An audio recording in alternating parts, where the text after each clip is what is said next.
Good morning, and it's day 6. Heading, it's a little bit warmer. It's been raining quite a bit heavily in the night, but you know, it's dry now. It looks like some blue skies there as well. So yeah, day 6, we'll be heading north of Ypres, covering all the areas north. So we'll see you at our first port of call. So here we are at our first stop on day 6. And it already getting tested with my pronunciations, as we've got a Ypres military cemetery, I would say. So hopefully I've got that right. We're here at this cemetery to come through into it to pay our respects to a Belarustan boy, and there's a couple of footballers buried here as well, which we all pay our respects to. As you can see, it goes slightly uphill and over the brow there, and it does go quite further back as well. So it's quite a long, narrow one, this one. And there's probably a good few hundred souls in here. So here we found our first one is a footballer. This is Sidney Hammond, played for West Ham. And we found our other footballer, Frank Hisham, who actually played for Croydon Common, Man City, Oldham, Preston North End, and finishing with Stoke. Robert and William Jackson, Private, 5th Cameron Highlanders, are the sons of Captain and Mrs Jackson, Murrocksdale, South Avenue, Govan. Robert served his apprenticeship as an engineer with Messrs McKee and Baxter, and prior to the war went to the sea in the Anglo-Persian Line. In November 1914 he enlisted in the Scots Greys. Later he volunteered for the service on the Tigris in the Indian Marine, but his application was unsuccessful and he was transferred to the 9th Seaforth's Pioneer Battalion. In 1916 he obtained a commission in the 2nd Seaforths, and while serving with this battalion was wounded at Polkapelle in October 1917. On his recovery he joined the 9th Seaforths. He was only 2 days up the line after being home on leave when he was killed at Kemmel Hill on the April 13th, 1918 at the age of 25. He was a member of Drumchapel rugby team, Thistle Swimming Club and Clyde Rowing Club, and was one of the best swimmers of his time in the academy. His younger brother William was killed in action at the Battle of Luce on 25th September 1915, a former pupil of Belarustan Academy, Glasgow. So we've made it to our furthest point southwest of Ypres, and this is where we're out to pay our respects to a Belarustan boy. Rather small one, just on the sort of outskirts of, obviously they built a new estate. Obviously this was sitting here first and then built a new estate. So this is again another one to test my Kistria Military Cemetery. And again, we're probably maybe just under 100 souls buried here.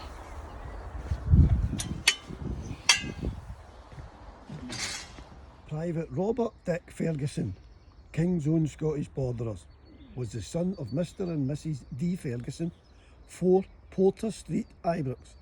After leaving the academy, he entered the firm of Messrs Strang and Weir Solicitors in George Square. He was only 17.5 years of age when he enlisted in the RAMC in September 1914. He was promoted to corporal, but when of age to go overseas, he was always kept back because of being junior corporal. After the death of his older brother in France on 28th of August 1917, Robert transferred to the King's Own Scottish Borderers and went to France the next month. He was killed at Meteren on August the 1st, 1918.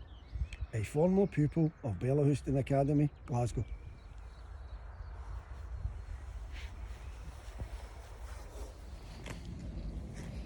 So we've arrived here at Listenhock Military Cemetery, where there looks like a brand new visitor centre, and I don't know if it's actually opened yet, or they're still building it because it's quite a bit of it fenced off, but we are going to try and get away into the cemetery. I believe we need to go up on the Grass Virgin Inn. So here we are, we've came to Listenhock Military Cemetery, rather large one. They've got a new visitor centre built as well. Still in the process of finishing that off. We did go through it, but as I say, it's only partly up and running. We're going in here. We have a Bellahouston boy. We have a very a VC winner and a few footballers as well to find. This is a multi-cemetery, quite a few French in here, as you can see as we come in. I believe there's some Germans ones in here as well. The British side all the way right up there, and right across. So, you know, this side we have the Germans, some British, French as well, and at the far end French. Large cemetery, so we'll go and head on and find the people we're looking for. So the first one here in the cemetery is we've come across as a footballer, which is James Greecham, Albion Rovers, Brentford, Clapton Orient, Glossop, Hibs and Stockport County. Another footballer, Edward Anderson, played for Southend United.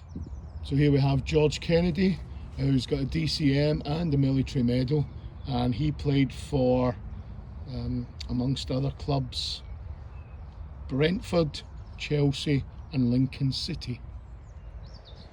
Private John Manning and Second Lieutenant Nicol Page Manning were the sons of Captain and Mrs Manning, 2 Clutha Street, Ypres. Private John Manning left school in 1910 and served his apprenticeship as an engineer at Harlands and Wolff. In 1914 he joined the 5th Scottish Rifles, was transferred to the 1st Scottish Rifles, then stationed at Larbert. He was a member of the first draft that left Larbert for France in January 1915. He was wounded in the summer of 1915, but on recovering he was sent back to the firing line and took part in the Battle of the Somme. On the 7th of May 1918, on the way from the trenches to rest billets, he was killed by a motor lorry. Private Manning was 23 years of age. His younger brother Nicol, wounded at Gallipoli, then in France, was killed in action on 6th of October 1918 and is buried at St Mary's ADS Hassin, a former pupil of Bellahouston Academy, Glasgow.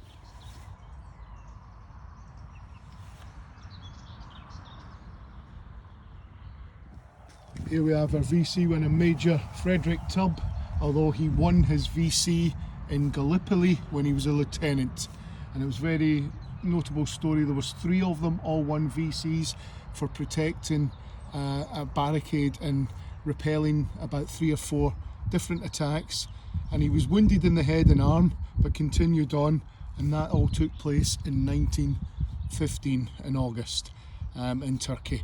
So he then came over obviously to France and was fighting there, but was killed in action, as you see on the date there, 20th of September 1917, 2 years later after winning his VC. So our final footballer and our final grave in the cemetery, Francis Shanley, played for Preston North End. So found all the people we were looking for to pay respects. It's here, rather large cemetery. As I said earlier, there's some German, there's some possibly French, Belgium as well, and obviously down the bottom there as well there's crosses, which Belgian, French and obviously British as well. Yeah, so we're here at Poppering Old Military Cemetery. They are doing some work, they're rebuilding the wall, so I believe there's no access to it. Now they're rebuilding the wall, so I don't think we'll be able to get in. So no, we could try. So once again, more amazing work going on by the CW GC. They're rebuilding the whole wall, and this is the old cemetery. We just drove by the new one, and this is the old one where we're looking for quite a few footballers and one for the Coatbridge War Memorial. So our first footballer we have found, Gerard Kirk of Leeds, played for Leeds. Next one up, Thomas Ware, Bristol City. Next one up, Albert Benny, Arsenal and Bury.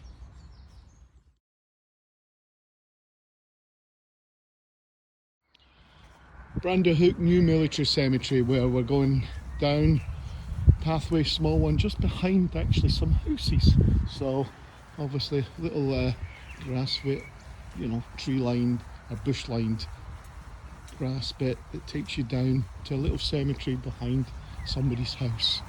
And in here we've got a footballer and a very, very famous VC winner. In actual fact, I should say, not one VC win, but he won 2. One of only 3 gentlemen to win actually 2 Victoria Crosses, and we're going to pay our respects to that gentleman now. So here we have one of only 3 men ever to win double VCs. He won his first one in August of 1916, and then his second one August, a year later almost, in August, at the end of July, August 1917. He would numerously go out to the battlefield, getting wounded men and bringing them back, on both occasions that he won them. On his second occasion, he was wounded himself, but continued to carry officers, men who would have surely have died out there on the battlefield if it wasn't for Captain Chavas. Very, very courageous man. I said numerous times he did eventually succumb to his wounds, and is buried here. And as you can see, a lot of people come here to pay their respects to him, for such a brave man. I say there's a very poignant little cemetery here with the VC winners road there, and it just backs onto some houses, so there's a bit further up as well. Right, as we head into this one, to see a VC winner, this is really going to test my pronunciations. Vamerling? Oh, that is, so I'll leave that there with you, New Military Cemetery, because I'm really going to struggle. Lamerting. So we have a VC winners, or 2 VC winners in here. It is quite a large cemetery when you walk in. As I take it and we swing it round. I think we've also got a footballer here as well. So here we have VC winner John Kendrick Skinner, who rescued 6 men and also attacked enemy and taken 60 hostage prisoners. This gentleman, he then died, he won his VC in August 1917, and then was killed in action here round about this area on the 17th of March. To show what I was saying, he also had 6 other VC winners who acted as pallbearers for him as they laid him to rest. So arrived at our next destination. This one's a little bit out width of where we are, say All Fails, and it's Huts Cemetery, of the Huts Cemetery, and it's quite a large one. As we go in here, we've got quite a large one. We are here to pay our respects to a Bellahouston boy, and also we've got one to pick up for Coatbridge War Memorials.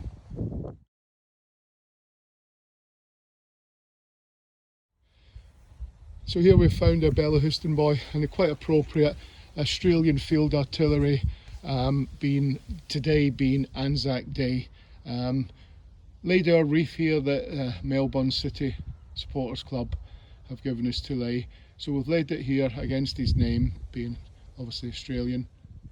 Driver Peter Ferns MacDonald, Australian Field Artillery, aged 25 years, was the son of Captain and Mrs MacDonald, late of Kildonan Terrace, Ypres. While at school, he took great interest in swimming and was successful in winning many prizes. In 1908, the family moved to Australia, where Peter became a manager of a wood company. He joined the Australian forces in October 1915. He was in Egypt for about a year and was then sent to France, where he was killed in action near Hooge on the 26th of October 1917 by the explosion of a shell. At the time of his death, he was acting as a signaller for his battery. A former pupil of Bellahouston Academy, Glasgow.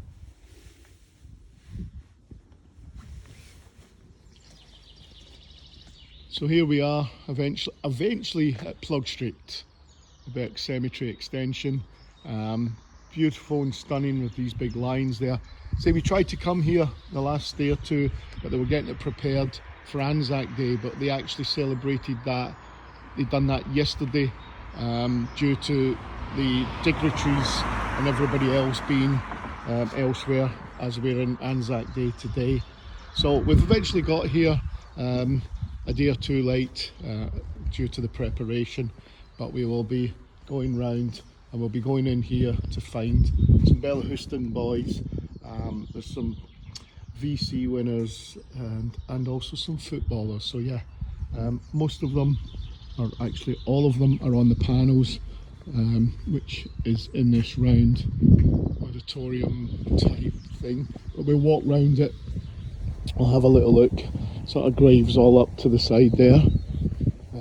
If I take a walk round the back.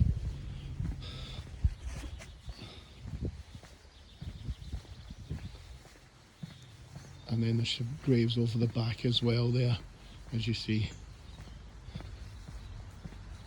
Rather stunning cemetery. And there we go.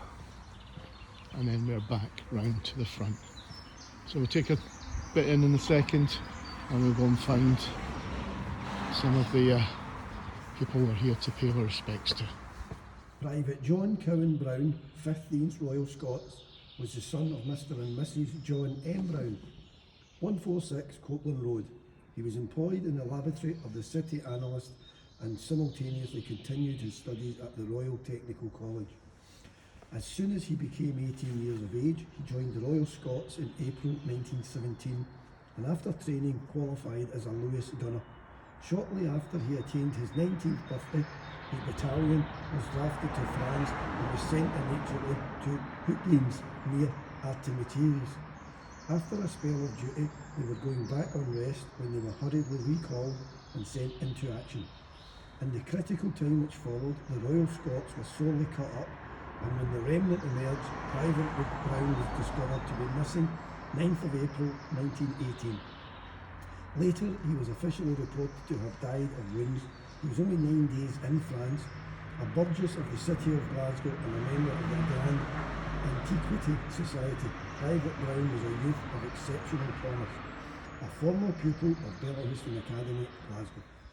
Lance Corporal John Scott was the son of Mr. and Mrs. James Scott, 985 Govan Road, Govan. When he left the academy in 1912, he joined the staff of the Scottish Legal Assurance Company and was in their employment till he enlisted in September 1914. He served for some time with the RAMC in England and Ireland until he was transferred to the 16th KOSB. After training at Edinburgh, he left with his regiment for France at the end of 1917. Here he took part in some heavy fighting, and for good work done at Kemmel, he was awarded the Military Medal. On August 18, 1918, he was killed at Metterin Ridge by the bursting of a shrapnel shell. He was 24 years of age, a former pupil of Bellahouston Academy, Glasgow. Sergeant James Shearer was the younger son of Mr. James Shearer, 62 Pollock Street, Kingston. At the time he enlisted in 1915, he was a teacher in Kinning Park School. After training at Ripon and elsewhere, he went to France in July 1916 as corporal and was soon promoted to sergeant. He was looking forward to taking a commission and had attended a course of training in France with a view to this end. In April 1918, he took part in the heavy fighting in the Armiteries sector and near Neuve-Église. While having a wound dressed, he was killed by shell fire on April 12th. Sergeant Shearer was a capable, keen and hard-working NCO and was highly respected. He was 27 years of age, a former pupil of Bellahouston Academy, Glasgow. So here we are in the wall of our remembrance where the names are, and we've got some VC winners here. We've been round and paid respect. So there's a James Mackenzie and a William Hackett, Thomas Price, all three of them VC winners. As we move round, we also had some footballers here. So William Wallace, Frederick Costello, David McDougall, Douglas Hardcastle, Laurette Roebuck, Daniel McKellar, sorry. So they're all on these walls, some of them very high up, and all everywhere. So yeah, paid my respects to them all here at Plug Street. As we're at the side of Plug Street as we leave it now. Just come along, just along from Plug Street as we've come here, as we go into an Australian memorial here on Anzac Day. So here we are, it's a park. They say you've got there walking wounded. We've got some shell holes there. So we just walk round. Looks like there's something going on, may just be a tour, but there's a gentleman speaking rather loudly as we're cupping round here. It may well be, it's actually a service. So we've stumbled across the service here, Anzac Day. Oh no, it's all taken back, it's a tour. It's just some tour as we've come into it. So yeah. So we'll leave the teacher or the guide, whoever it is, speaking rather loudly as we've come round here to a small memorial here. As you see, the Australian Memorial. And this is where we'll pay our respects on Anzac Day to all the Australians and New Zealanders who passed.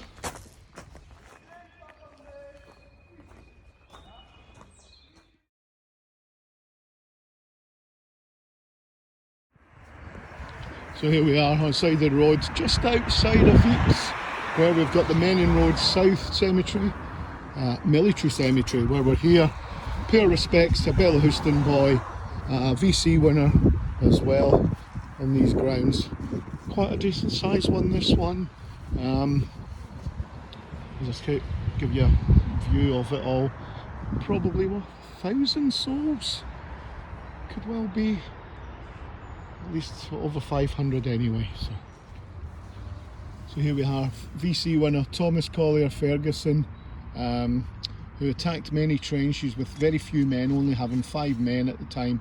And then once he attacked with a sergeant, only him and a sergeant, they managed to get the gun, turn it on the enemy. But then later on that day, he was actually shot by a sniper. Captain Lion R.M. Mallock, MC, 5th Scottish Rifles, aged 26 years, was the younger son of the late Mr. James McGregor Mallock of Govan and of Mrs. Mallock, 13 Parkgrove Terrace, Glasgow. On leaving the academy, he went to the high school for a time and was then in business with James Miller's Sons and Company, 79 West Nile Street. He was a good athlete and a keen player of rugby football. His interests in Cadet Corps and Boys Brigade led him to join the 5th Scottish Rifles in 1908.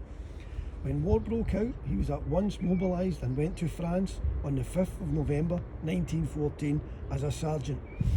He was promoted to second lieutenant early in 1915 and obtained command of his company in July 1916.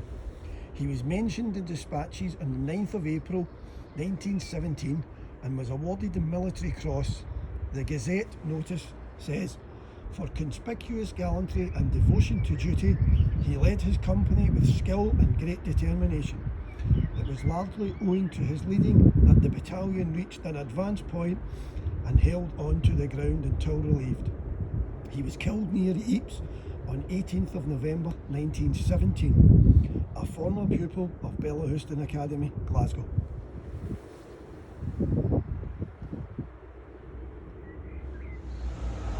So we're here at the Menin Gate, and as you may well know or not know, there's a load of renovation work going on, extensive renovation work to rebuild it all, to make it better. And most of the reefs are here, so obviously we have got some people wanted to pay our respects to, and what we'll do is we'll say them out, just say their names, and then we'll leave the thing for the Bella Houston boys. Obviously there's some VC winners here as well, a Frederick Hall, a William Eadie, Hugh Mackenzie, Edward Warner, Dennis Hewitt and Sydney Woodruff. But also, I say we've got some Bella Houston boys. As I'll just walk up here, these are all wreaths that have been laid for obviously Anzac Day, it being today Anzac Day. But for our Bella Houston boys, we've got the following. Peter S. Ross, Private J. Murray Samuels, Private James Johnston, Lieutenant H. Osborne Benny, and Private Norman Charles Pearson. So that is our Bellahouston boys. I said we do this, as you said, we knew we were doing VCs, footballers, and also Bellahouston. So we've also got a few footballers all commemorated on the men in gate. And as we head up, we have footballers James Comby, Adam Miller, George Jarrett, Andrew Mosley, James Brannock, James Wilson, Harold Batch, Andrew Hamilton, James Hasty, Alan Laurie, James Sharp and William Brewer. So I say just all the reefs here from all the different places in Oceania, the New Zealand, Australian, as I said we're celebrating, and then just people up here. As you see, we've got our Bellahouston one we've put down, so we'll leave that there, remembering them. So out and about in the town of Ypres, and we came across Ypres Town Cemetery extension. So it's part of the actual communal cemetery for the locals, and this is the extension military side of it. I believe Queen Victoria's grandson may be buried in here, but that's just going with Googling and everything else. So we will get there, we'll have a little look and see what we can see. A lot of soldiers here in here, all doubled up in the same grave, so two in the one grave all along this wall. So what we have got is Prince Maurice of Battenberg, but although not in the main military side of it, he is in the main communal grave along with some other soldiers as well. And as we turn round, he's buried here. This is, as you see, HH Prince Maurice of Battenberg, KCVO, the King's Royal Rifle Corps, a lieutenant. So he is buried here, and that is actually Queen Victoria's grandson. So heading back into the main area of Ypres, and there's a view of all the scaffolding with a picture of the men in gate. Hi, good evening. Welcome to the end of day 6. Not as hectic as the last couple of days, but still got quite a lot done. Visited quite a few as well. So please, hopefully you've enjoyed it. Stay tuned as we go into our last couple of days here on the Western Front.